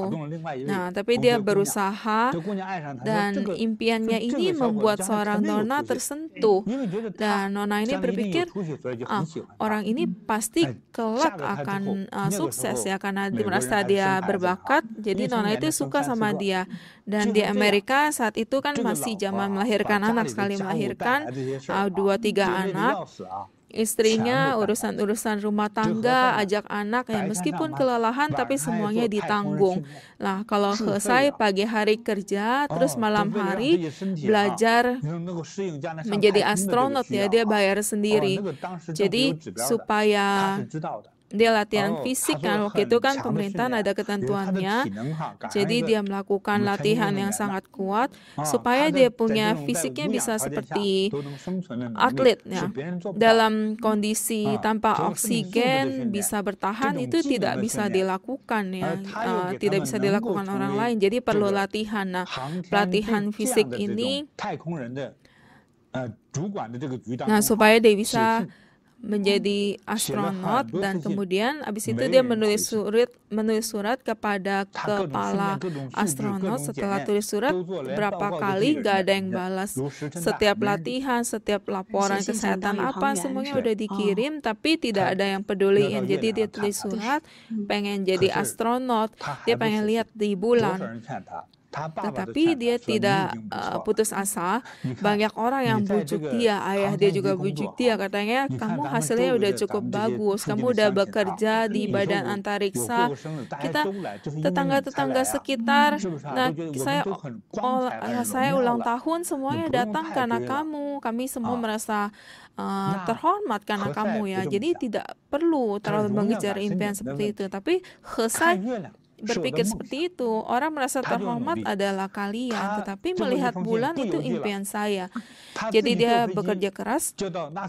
Nah, surat terakhir dia nggak kirim lagi, dia naik pesawat pergi ke kantor NASA, dan memang kebetulan waktu masuk ke lobinya, kebetulan orang yang merekrut karyawan, ketuanya ada di sana, dan dia langsung perkenalkan diri, dan dia bilang, saya udah tulis surat banyak, kamu mau apa? Saya ingin jadi astronot. Terus waktu dilihat dia nggak terlalu tinggi, terus juga warna kulitnya beda ya, bisa ya. Terus dia kenalin secara detail, nah ini saya udah latihan apa, berapa lama, saya udah berusaha berapa banyak, dan saya merasa saya bisa. Lalu saya juga belajar jurusan ini, dan akhirnya dia mulai dapat perhatian. Terus dilakukan penelitian psikologi, dan dilihat anak muda ini adalah orang yang punya tanggung jawab. Akhirnya ya dia disetujui, dia punya pengajuannya, dan akhirnya dia naik ke bulan. Impiannya tercapai ya. Jadi berkat dukungan gurunya, terus berkat dia punya impiannya. Sebenarnya saat kita membahas ini, banyak anak-anak mikir itu di masa itu ya, baik teman pikir di masa itu. Tapi kalau di masa sekarang, apakah udah nggak ada kesempatan? Ya tidak ya. Saya rasa mendengarkan sebuah cerita seperti ini, ada seseorang ada impian, mengejar impiannya, dalam jalan mengejar impian, berusaha keras, ini sangat tergugah, menggugah hati orang. Asal ada daya tahan, ketekunan, saya yakin itu bisa ada ya kesuksesannya. Tapi yang paling ditakuti adalah tidak bisa bertahan. Sebenarnya sejak dulu, setiap negara, setiap zaman, ada orang yang mengejar mimpinya dan sukses. Ada juga yang akhirnya putus tengah jalan dan menyerah. Di setiap zaman ada. Sama seperti ASIO di masyarakat Korea, kita mendengarnya agak sayang. Memang ada banyak orang menyerah apapun, menyerah percintaan, melahirkan anak, beli rumah, sampai akhirnya usia 20 tahun, 30 tahun dalam kelompok ini saya melihat statistik 51% kematian karena bunuh diri. Dan mereka menyerah sampai akhirnya menyerah dengan kehidupannya. Mereka menyerah impian sampai akhirnya pelan-pelan kehilangan segalanya dan akhirnya putus asa. Jadi orang tuanya sesakit apa hatinya, dibesarkan sampai 20-30 tahun udah dewasa, tapi malah anaknya sendiri yang menyerah.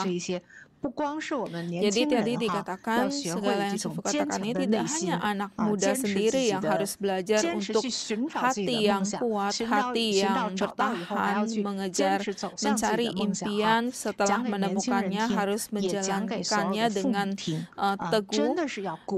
Jadi hal ini ingin dikatakan kepada seluruh anak muda dan juga orang tua, harus mendukung anaknya untuk bertahan, harus ada hati yang kuat. Karena kalau tidak mereka menyerah dan bahkan mereka bisa menyerah terhadap hidupnya. Dan ini benar-benar sangat menyedihkan. Di zaman dulu sebenarnya ada banyak orang di dalam sejarah yang tokoh-tokoh terkenal yang orang yang paling hebat berperang bersama Liu Bang namanya Han Xing. Han Xing sebelum menjadi prajurit, dia kan dari orang bangsawan yang statusnya turun, dia meneliti seni perang dan dia teliti terus sampai tidak ada makanan. Demi makan, orang mempersulit dia harus lewatin dia punya celana orang itu, dan supaya bisa terus belajar, supaya makan, dan dia lewatin aja di bagian celana itu ya. Ya, saya rasa marah, tapi dia merasa ya nggak masalah demi mencapai impian. Nah, kalian lihat dia lewatin celana orang satu kali, saya rasa udah berkali-kali ya. Jadi supaya bisa makan mie dari mama saya ya lewatin dulu nih kaki saya, celana saya, dan dia merasa ya nggak masalah. Pikirnya hati dia, kamu nggak paham. Sampai satu hari sama seperti satu kata, sekali menunjukkan bakatnya, maka bakatnya itu akan mewujudkan. Ini adalah kebenarannya. Jadi orang yang memiliki potensi dan yang menggunakan kehidupannya untuk mengejar impian adalah seperti burung raksasa rock yang belum terbang ke angkasa. Jadi seperti roket yang belum terbang, tetapi dia ada potensinya yang sedang diam-diam berkembang sampai suatu saat menjadi hal yang tidak bisa diremehkan. Jadi Han Xing dalam sejarah seni perang dia disebut sebagai prajurit suci. Jadi dalam setengah tahun dari prajuritnya hanya ratusan orang menjadi puluhan ribu. Setiap hari meneliti apa itu senjata, atau kita tidak menyarankan membunuh ya, tetapi di dalam sejarah ini memang kenyataan yang ada. Dan akhirnya saat berperang dia sangat jarang menggunakan senjata-senjata atau pisau, tetapi dia menggunakan air, api, bahkan menyanyi atau kasih informasi palsu atau pertunjukan apa untuk mengelabui orang. Jadi dia menggunakan senjata yang bukan senjata benaran sehingga membuat orang tidak bisa menghindari dan banyak prajurit. Sehingga orang-orang yang berperang dengan dia merasa prajuritnya seperti jatuh dari langit, sehingga dia menggunakan segala hal. Karena itulah dia dikatakan menggunakan prajurit seperti orang suci ya. Jadi di saat dia belum sukses, seakan-akan dia seperti orang yang amburadul, seakan-akan hanya makan aja, tidak menanam, juga tidak jadi pejabat, juga tidak ikut ujian. Kamu nih orang apa? Tapi setelah dia sukses, seringkali tante cuci baju yang kasih dia makanan gratis, dia kasih dia uang 300.000 tel emas dan juga rumah besar, dan sejak saat itu si tante itu menjadi orang terkaya di daerah itu. Dan ini adalah kisah nyata di dalam sejarah perang China. Dan dia adalah orang yang pertama. Di dalam catatan perangnya, sebenarnya sudah melampaui Sun Bin, dia sangat hebat.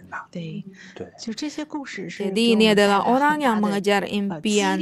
Kisah ini membawakan kita semangat, inspirasi ya. Sebenarnya semua orang termasuk Asio, semua anak muda termasuk Asio harus mendengarkan kisah ini. Dari inspirasi kisah ini sama seperti yang Shefu katakan, seperti Han Xing, dia memiliki hati yang kuat ya, sangat berani. Jadi kekesalannya ini dia tidak anggap kekesalan, tetapi seperti gerusan ya, penggerus, seperti latihan ya. Jadi untuk hal yang Asio temui itu bukan masalah besar, malah itu bukan masalah. Kita orang China kan orang Timur ketemu pendidikan seperti ini ya. Jadi orang yang kuat harus berani, tidak takut dengan kegagalan untuk bisa bertahan di dalam kehidupan. depan.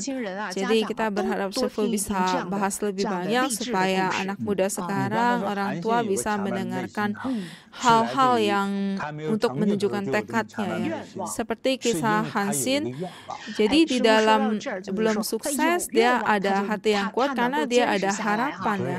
Dia ada harapan sehingga dia bisa bertahan. Ini satu tipe orang. Tapi seperti yang tadi Xiaoqi kita katakan, dia meminta bimbingan kepada Shifu. Dia mengatakan sebenarnya di mana nilai hidup saya. Dia dalam mencari. Shifu juga mendukung anak yang sedang mencari arahnya ini. Di dalam penilaian hidup, kalau kamu profesi yang kamu pelajari belum ketemu yang hebat di sana, gak apa-apa, kerja dulu, lakukan dari bertahan, kamu mencari kamu apa yang kamu sukai dan maknanya apa. Dan nilai kehidupan bagaimana diukurnya? Dalam surat yang singkat dia menanya 2 hal kepada Shifu tentang ini. Tapi saya rasa langit melahirkan pasti ada kegunaannya. Jadi tidak ada orang yang sia-sia menjadi manusia di dunia ini. Meskipun tidak tahu, tapi kamu sendiri harus mencarinya. Bagaimana carinya? Yaitu sambil menghasilkan uang, sambil bekerja, sambil mencari. Mungkin setelah melakukannya, sedang mengerjakan, kamu mulai menemui, ini yang saya mau. Tentu ada profesi yang tidak boleh kita katakan, yang tidak boleh kita lakukan, misalnya judi, perzinahan, yang merugikan orang lain, ini jangan kita sentuh. Dan selain itu, profesi-profesi yang positif, yang legal, yang membantu orang, guru, dokter, suster, yang benar-benar berkontribusi terhadap masyarakat sebenarnya sangat baik ya. Jadi usahakan. Lalu yang pekerjaan biasa juga semuanya oke. Jadi pasti akan menemui harga diri sendiri. Tadi siang ketemu dengan anak muda 25 tahun orang Malaysia. Dia juga sedang mencari apa yang dia suka, apa yang cocok untuk dia, apa harga nilai diri dia. Sama seperti Xiaoqi, dan melalui pengamatan saya katakan kepada dia, sebenarnya kamu sedang berada di jalan menciptakan nilai hidup kamu, tetapi dia belum ada pengalaman hidup untuk memahami hal ini karena dia sedang bekerja di body meditation dan tentu dia belum lama ya di body meditation dan dia masih terus mencari. Sama seperti yang Shifu jawab, sebenarnya selama kamu melakukannya, bekerja, mungkin kamu akan menemuinya dan mungkin kamu sedang bekerja di profesi kamu, itulah yang sangat cocok untuk kamu dan kamu akan menemui nilai kehidupan kamu. Sebelumnya di Amerika, puluhan tahun lalu ada orang sangat kaya namanya Rockefeller. Saat itu dia orang kaya ya. Dan sekarang di New York ada Rockefeller Square. Dia punya industrinya tersebar di Amerika Utara. Bapak Rockefeller ini yang dia warisi, selain dia punya bangunan dan bisnisnya, dia juga mewariskan anaknya beberapa surat. Ini di internet juga bisa didapat, dilihat. Salah satunya yang dikatakan karena dia adalah pengusaha, dia dari sudut pengusaha dia tulis surat kan untuk anaknya, jadi tidak ada sungkannya. Dan hari ini saya ingin memberikan isi suratnya ini kepada Ashu, Xiaoqi, dan beberapa anak muda lainnya. Di dalam suratnya ini ditulis salah satunya, titik awal tidak berarti hasil akhir. Nah, kalimat ini sangat menyentuh hati saya. Salah satunya dia kasih contoh, katanya dia mengenal banyak orang, banyak miliarder di tahun itu. Jangan katakan sekarang kita ada uang miliaran ya. tahun itu gaji di Amerika baru 20-30, sedangkan perumahan di saat itu 30.000. Nah, kalau lebih besar lagi ada sampai ratusan ribu. Kalau misalnya itu berarti udah rumah perkebunan yang sangat-sangat besar ya, seperti perumahan presiden. Nah, sekarang udah harganya ratusan juta ya. Jadi saat itu Rockefeller bilang, di antara para miliarder ini, mereka semua memang miliarder karena gaji orang biasa baru 20-30-an. Di antara miliarder yang dia kenal, dia juga mengenal ada banyak ayah atau kakeknya para miliarder ini orang kaya, tetapi ada yang kehidupannya itu seperti gurauan. Saya memandang remeh mereka. Jadi dia ngomong seperti itu belak-belakan kepada anak cucunya. Kenapa saya mandang remeh? Karena orang ini sama-sama ada kemampuan, yaitu jutaan uang yang diwariskan untuk mereka dalam beberapa tahun habis total. Dan yang lebih hebat lagi, uang jutanya ini setelah dihabiskan bahkan masih berhutang. Ada orang yang meninggal di dalam penampungan tunawisma, dan apa yang bisa mereka lakukan? Mereka tidak bisa melakukan apa-apa karena di saat muda kan orang tuanya masih ada, karena orang tuanya ada uang, dikasih uang terus. Kalau ribut mau gantung diri, ya pasti akan dapat uang buat beli mobil atau buat pakai minum alkohol. Jadi kalau bikin celaka orang, maka bayar orang itu, dan jadi tidak akan celakain anak dia ya. Jadi Rockefeller mengatakan titik awal tidak berarti hasil akhir. Tidak peduli kita terlahir terhormat, tapi mungkin saja menjadi miskin. Yang miskin mungkin saja menjadi terhormat. Jadi tergantung di dalam hati kamu berani atau tidak untuk memiliki impian. Dan bagi saya sendiri, waktu saya kecil saya juga punya impian. Di saat saya muda, sampai saya di usia 20 tahun, orang yang sebaya yang saya kenal,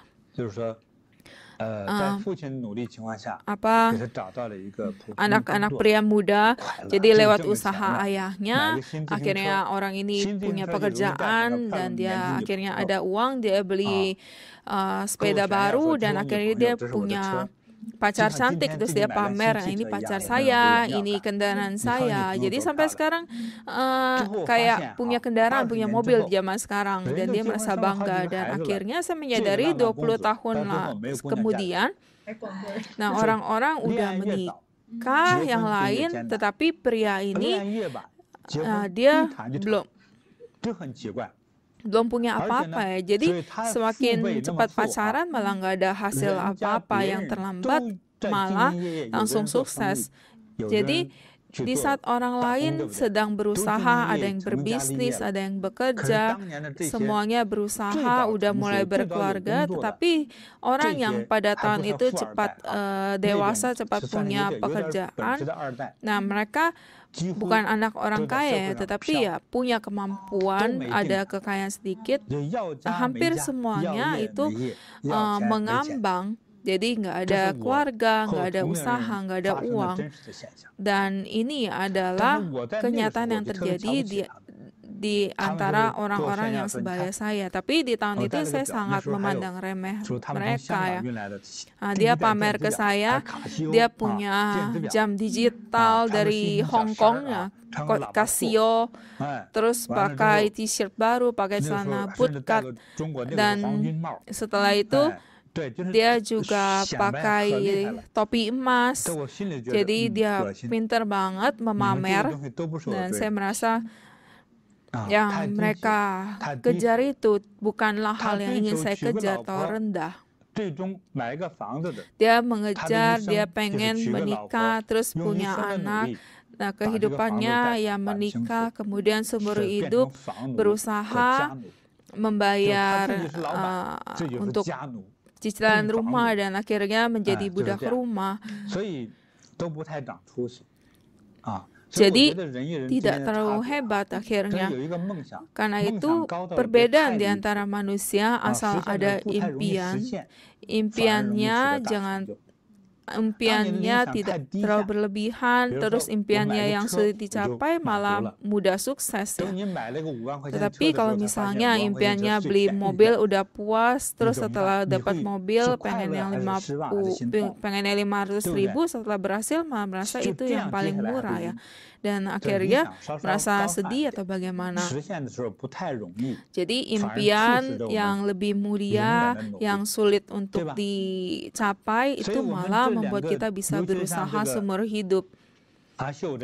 Jadi seperti dua contoh anak ini, Asyo yang mengatakan bosnya masalah yang ini, masalah bos yang satu lagi ini, terus rekan kerjanya ini. Itu karena dia tidak punya impian. Kalau ingin mencapai impian seperti Tong Samchong mendapat kitab suci, nah merasa tempat ini bagus ya, dikiranya surga, tapi ya nggak boleh, saya harus berangkat. Jadi terus berangkat, kalau berangkat maka kamu akan meninggal. Asal pun bisa saya masih hidup, saya akan terus mencari kitab ya. Ini baru kesuksesan bagi saya.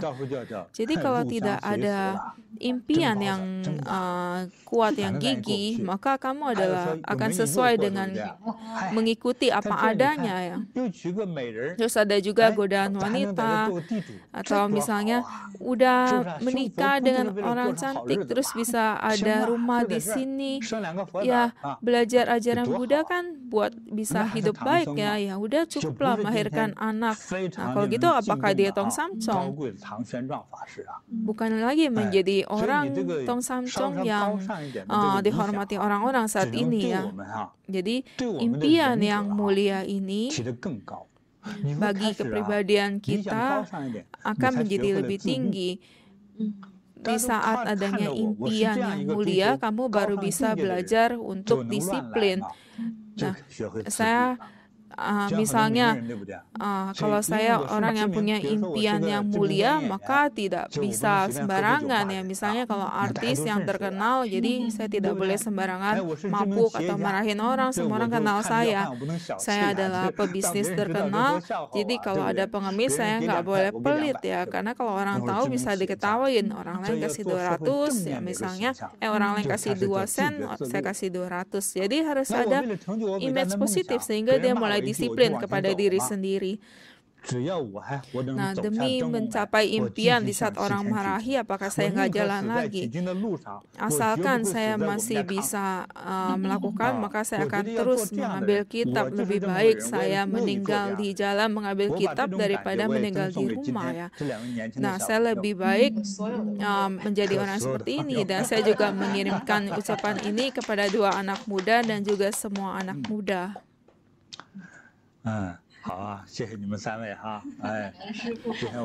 Ya, terima kasih kepada kalian bertiga ya. Ya, kita tiba-tiba ingin mengadakan siaran langsung, ini juga coba hal baru.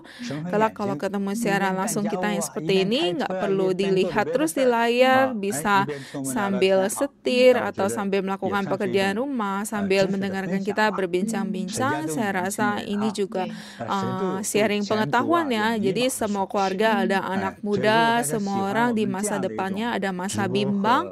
Jadi kalau kalian suka dengan siaran langsung kami yang seperti ini, cara yang seperti ini, silakan berikan komentar. Kalau misalnya suka, kalau kami akan lebih banyak mengadakannya siaran langsung yang seperti ini. Kalau suka, kasih komentar. Kalau tidak suka, saya akan melakukan metode lain yang bisa disukai semuanya. Sekarang sudah jam 9.30 ya. Baik, kalau begitu terima kasih semuanya. Hari ini bahas sampai di sini. Kan Shifu, terima kasih. Saya ucapkan semuanya sehat, bahagia, fisiknya, batinnya bebas. Selamat malam. Terima kasih Shifu, sampai jumpa.